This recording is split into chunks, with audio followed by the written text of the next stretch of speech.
नमस्कार साथियों, आशा करता हूँ आपकी होली बहुत अच्छी गई होगी, सब कुशल मंगल हो। चलिए अपना एलसीएम एचसीएफ चैप्टर चल रहा था, उसे कंटिन्यूसली करते हैं आगे। आज बहुत बेहतरीन क्वेश्चन होने वाले हैं क्लास में। चलिए देखते हैं, स्टार्ट करते हैं। दो संख्याएं 28 तथा 42 के एलसीएम तथा एचसीएफ का अनुपात क्या होगा।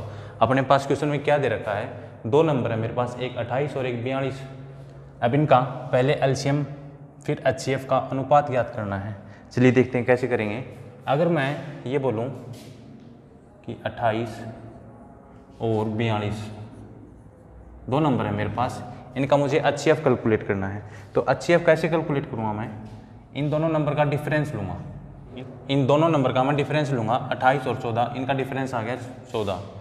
अब 14 दूनी 28 और 14 तिये 42, इसका मतलब वो मेरा हाईएस्ट कॉमन फैक्टर मेरा क्या है, एचसीएफ 14। अब कुछ साथियों के मन में सवाल भी उठेगा कि ये दोनों 7 से भी तो डिवाइड होंगी, 7 चौके 28 और 7 छक्के 42, लेकिन क्या है एचसीएफ में मेरा क्या होता है कि हाईएस्ट कॉमन फैक्टर लेना। तो हाईएस्ट कॉमन मेरा फैक्टर कितना है, 14। मेरा साथियों एचसीएफ आ गया 14 और मुझे अब लेना एलसीएम। तो एलसीएम क्या लूँगा मैं, कैसे लूँगा, मैं दोबारा लिख देता हूँ एक बार ये नंबर, 28 और 42। ठीक है जी। चलिए अब एलसीएम देखते हैं 28 और 42 का। मैंने बताया था जब भी मैं एलसीएम लूँगा तो बड़ा नंबर या तो एलसीएम होगा मेरा या उसका कोई मल्टीपल। तो बड़ा नंबर अगर मैं 42 लेता हूँ तो 28 42 को पूरा विभाजित नहीं करेगा, तो इसलिए मैं अगर 42 का मल्टीपल लेता हूँ कितना, 84। अगर मैं 42 देखूँ तो इसको पूरा विभाजित कर देगा और 28 भी कर देगा, तो मेरा एलसीएम कितना आ गया, 84, और मेरा एचसीएफ आ गया 14। अगर मैं इनका रेशियो लेता हूँ, रेशियो का मतलब होता है कि दो ऐसे नंबर जिनमें एक के अलावा कुछ भी कॉमन ना हो, तो मैं इनको काटूँ अगर 14 एकम 14, 14 छीक 84, तो मेरा कितना आ गया, 6:1। तो मेरा ए ऑप्शन आंसर हो जाएगा। चलिए अगला क्वेश्चन देखते हैं क्या कह रहा है। दो संख्याएं 3 और 4 के अनुपात में हैं, यदि उनका एचसीएफ 4 है तो उनका एलसीएम ज्ञात करें। साथियों ये क्वेश्चन करने से पहले मैं आपको छोटा सा कंसेप्ट बताना चाहता हूँ कि अगर मैं दो नंबर लूँ, जैसे मैं ले लेता हूँ 12 और 15, ठीक है जी। अगर मैं ये पूछूँ कि इनका एचसीएफ क्या होगा, तो आपका जवाब होगा कि सर 12 और 15 का एचसीएफ कितना होगा, 3। 3 बड़े से बड़ा वो नंबर है जो 12 को भी डिवाइड कर देगा और 15 को भी डिवाइड कर देगा। अगर मैं अब आपको ये बोलूँ कि 12 और 15 का अनुपात लेते हैं, तो अनुपात लेते हैं तो उसमें क्या होता है कि इसमें और इसमें जो भी कॉमन है वो हट जाता है। तो मैं अगर अनुपात लूँ इनका, तो अगर मैं 3 से काटूँगा तो 3 चौके 12 और 3 पंजों 15। अब 4 और 5 अनुपात में 2 नंबर आ गए मेरे, और इनका एचसीएफ कितना है, 3 है। तो एक बात यहाँ से क्या नोटिस करनी है, अगर मैं दो नंबर का रेशियो लूँ तो वो जिस नंबर से डिवाइड होते हैं वो उनका एचसीएफ होता है। ठीक है। अगर मैं वापस इनको इनके एचसीएफ से मल्टीप्लाई कर दूँ, अगर 3 चौके 12 और 3 पंजों 15, तो वापस मेरे वही नंबर आ जाएंगे जो पहले थे। ठीक है जी। अब आते हैं अपने क्वेश्चन पे। एचसीएफ उनका 4 है, उनका रेशियो है 3:4। इसका मतलब अगर मैं एचसीएफ को रेशियो से मल्टीप्लाई कर दूंगा तो मेरे एक्चुअल में जो नंबर वो आ जाएंगे। चलिए देखते हैं, 3:4।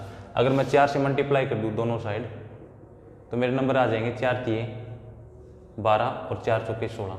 मतलब मेरे जो दो संख्याएं हैं वो आ गई, एक 12 आ गई, एक 16 आ गई। अब इनका क्या बताना, एलसीएम बताना। एलसीएम बताने के लिए मैंने क्या तरीका बताया था, जो बड़ा नंबर है या तो वही एलसीएम हो गया उसका कोई मल्टीपल। अब मैं देखता हूँ 16 दूनी 32, लेकिन 32 क्या है, 12 32 को डिवाइड नहीं करता। फिर जाता हूँ मैं 3 पे, 16 तिये 48। अगर मैं 48 देखूँ तो 12 भी इसको पूरा विभाजित करता है और 16 तो करता है, तो इसलिए मेरा एचसीएफ क्या हो जाएगा, 48। मेरा ऑप्शन बी राइट आंसर हो जाएगा। चलिए साथियों अगला क्वेश्चन देखते हैं। अगला क्वेश्चन क्या है, वह न्यूनतम संख्या क्या है जिसे 4, 6, 8, 12 तथा 16 से भाग देने पर प्रत्येक स्थिति में 2 शेष बचता है। इसका मतलब क्या है साथियों, पहले मैं इसको बेसिक तरीके से करके दिखाता हूँ, फिर मैं आपको शॉर्ट बताता हूँ कि क्या कौन कौन से नंबर है मेरे 4, 6, 8, 12, 16। साथियों ऐसा नंबर जिस नंबर को 4, 6, 8, 12, 16 पूरा विभाजित कर दे, इसका मतलब क्या है, मुझे इन नंबर का एलसीएम लेना है। और एलसीएम लेना मैंने आपको क्या बताया था, या तो सबसे बड़ा नंबर मेरा एलसीएम होगा। अगर मैं बड़ा नंबर देखूँ तो 12 इसको डिवाइड नहीं करा, इसका मतलब इसका कोई मल्टीपल होगा। इसका मल्टीपल अगर मैं चलाता हूँ तो 16 दूनी 32 को ये नहीं करेगा। अगर मैं 3 पर लेके जाता हूँ तो इसका 48। अगर 48 में देखूँ तो 4 भी, 6 भी, 8 भी, 12 भी और 16 भी सारी इसको डिवाइड करी। इसका मतलब इन संख्याओं का एलसीएम कितना हो जाएगा, 48। ठीक है जी। अब 48 वो नंबर है साथियों जो 4, 6, 8, 12, 16 से अगर मैं डिवाइड करूँ इसको, तो इसका मतलब क्या है, ये पूरा विभाजित हो जाएगा। लेकिन क्वेश्चन क्या कह रहा है कि ऐसी संख्या जो जिसमें 2 शेष बचे। इसका मतलब अगर मैं इसमें 2 जोड़ दूँ तो मेरी वो संख्या आ जाएगी जिसको मैं 4, 6, 8, 12, 16 से अगर डिवाइड करूँगा तो मेरा 2 शेषफल बचेगा। ठीक है जी, ये हो गया मेरा बेसिक तरीका। लेकिन इतना टाइम नहीं है कि मेरे पास मैं इनका एलसीएम लेके करूँगा। मैं डायरेक्ट क्या देखूँगा, ऑप्शन में से अगर मेरे को ये क्वेश्चन ऑप्शन से करना है तो मैं कैसे करूँगा, मैं डायरेक्ट 2 ऑप्शन में से घटाऊँगा। अगर मैं इसमें से 2 घटाऊँगा तो ये 44 आ जाएगा, इसमें से 2 घटाऊँगा तो ये 46 आ जाएगा, इसमें से 2 घटाऊँगा तो ये 48 आ जाएगा, और इसमें से 2 घटाऊँगा तो ये 52 आ जाएगा। ठीक है जी, -2, -2, -2, -2। ठीक है। अब अगर मैं देखूं कि 44, 46, 48, 52 वो नंबर हैं जो 4, 6, 8, 12, 16 से पूरे विभाजित होने चाहिए। ठीक है। अगर मैं देखूं तो 44 भी कट हो जाएगा, 46 भी, मेरा बचेगा 48, और 52 भी कट हो जाएगा, क्योंकि कोई 6 से डिवाइड नहीं होगा, कोई 8 से, कोई 12 से। इतना तो आप समझ गए, हमने एलसीएम लिया है। ठीक है जी। अब 48 वो नंबर है जो मेरा पूरा विभाजित हो रहा है, और 2 शेषफल, अगर इसका मतलब क्या है, इसमें 2 जोड़ूंगा तो 50 आना चाहिए।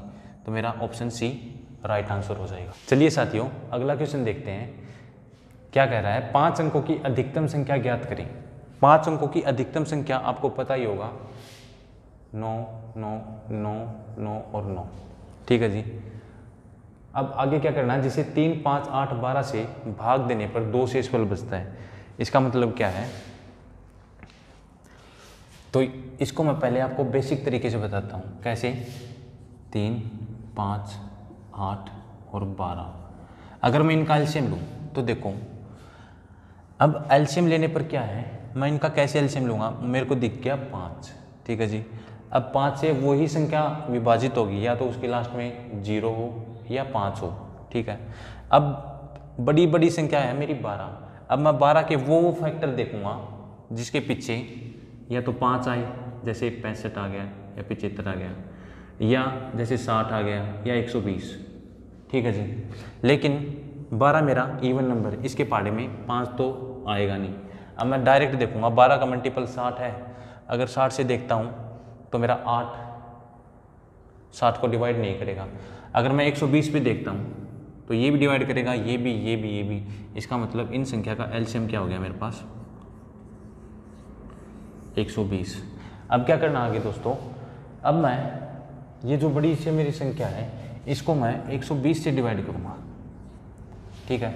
अब जितना मेरा रिमाइंडर आएगा, अगर मैं इसको 120 से डिवाइड करता हूँ तो मेरा रिमाइंडर 39 आएगा। ठीक है जी। इसका मतलब क्या है, 120 अगर मैं 5 अंकों की सबसे बड़ी संख्या को डिवाइड करता हूँ 120 से तो 39 मेरा रिमाइंडर आता है।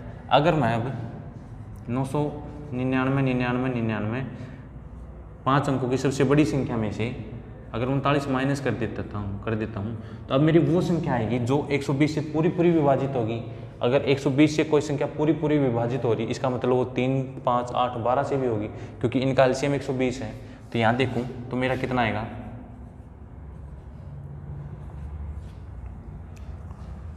60। ठीक है।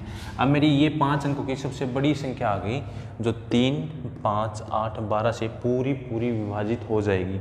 लेकिन मेरे को क्या क्वेश्चन में क्या दिया है कि भाग देने पर 2 शेषफल बचता है। तो जैसा कि हमने पिछले क्वेश्चन में किया है कि अगर मैं इसमें 2 जोड़ दूं तो मेरी संख्या बन जाएगी 9 9 9 6 2। ठीक है जी। अब मेरी ये संख्या बन गई कि 5 अंकों की सबसे बड़ी संख्या जिसको मैं 3 5 8 12 से अगर भाग देता हूँ तो मुझे क्या देगा, 2 शेषफल देगा। ठीक है जी, ये है मेरा बेसिक तरीका। लेकिन इस तरीके पे आपको जाना नहीं है। हाँ अच्छी बात है, अगर नॉलेज के लिए पढ़ रहे हो तो ठीक है, लेकिन हमें एग्ज़ाम क्रैक करने के लिए पढ़ना है। ठीक है, तो मैं अब ऑप्शन से कैसे करूँगा, पहले मैं 5 देखूँगा। देखो 5 मेरा वो नंबर है जिस संख्या के लास्ट में या तो 0 हो या 5 हो, उसको वो पूरा विभाजित कर देगा। ठीक है, अगर मैं ऑप्शन पे आऊँ 2 शेषफल बचता है, इसका मतलब अगर मैं इन सब में से 2 माइनस कर दूँ, जैसा हमने पिछले क्वेश्चन में किया था, अगर इनमें से 2 माइनस कर दूँ तो जो मेरा नंबर आएगा, अब इसके लास्ट में आएगा, लास्ट वाली डिजिट इस साइड तो 9 9, इस साइड आ गया 7, इसमें आ गया, इस साइड आ गया 6, इसमें इस साइड आ गया 0 और इसमें भी इस साइड आ गया 0।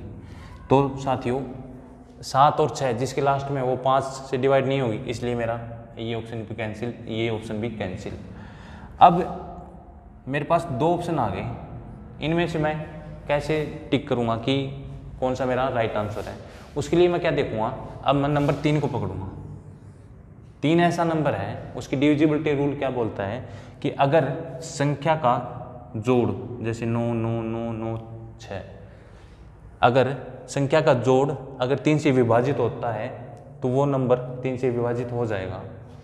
तब मैं देखता हूँ, चलिए अब 3 से चेक करके देखते हैं। यहाँ मेरा नंबर आएगा 9 9 9 6 0, और अगर यहाँ मेरा नंबर आएगा 9 9 7 2 0।